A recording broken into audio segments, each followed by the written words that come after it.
transition a little bit here to discussing the notes template specifically.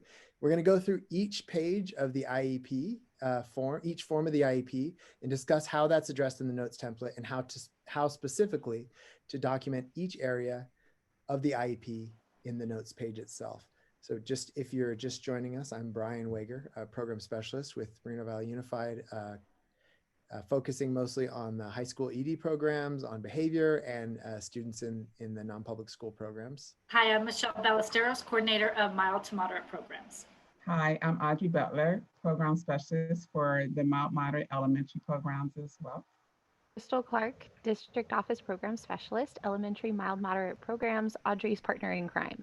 I'm John Faringa, program specialist, and I support the middle school ED programs and our special education center, along with a few students that are at non-public schools.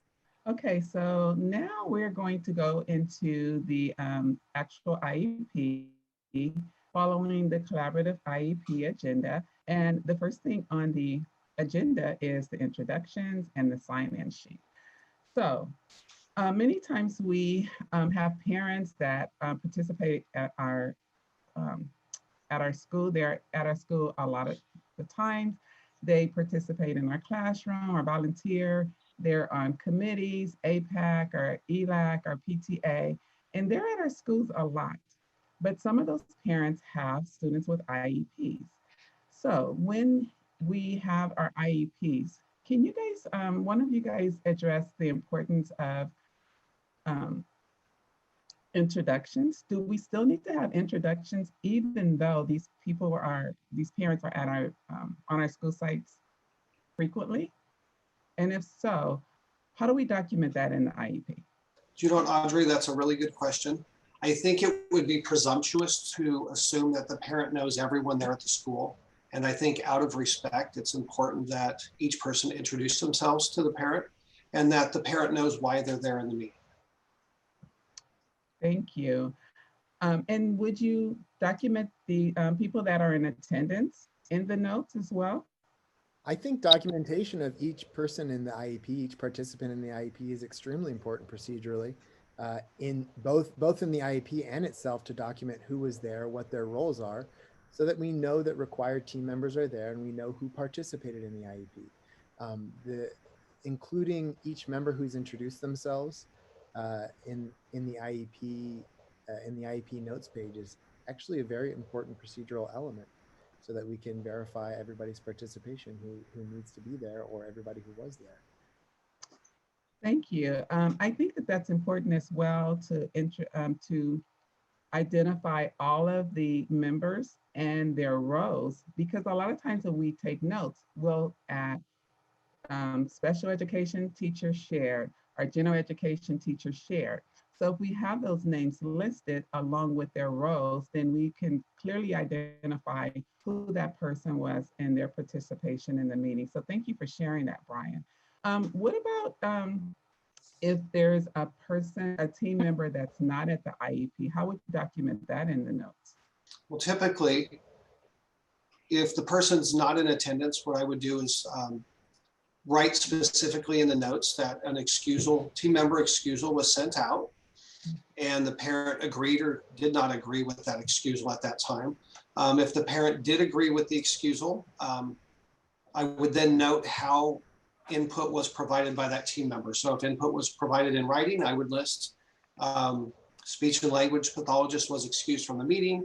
However, they provided input in writing for the team to review. The meetings are, parents ask that the meeting be held without them. And we know that the law requires that we have to have at least there are 4 required members, and one of those required members is the parent. So how do you document in the notes if the parent asks that the meeting be held without them? What I would do, Audrey, is I would state that specifically. Team received meeting notice, signed meeting notice returned, indicating that the parent gives permission for the IEP team to meet without her or him, and basically document in the notes that you have that from the parent.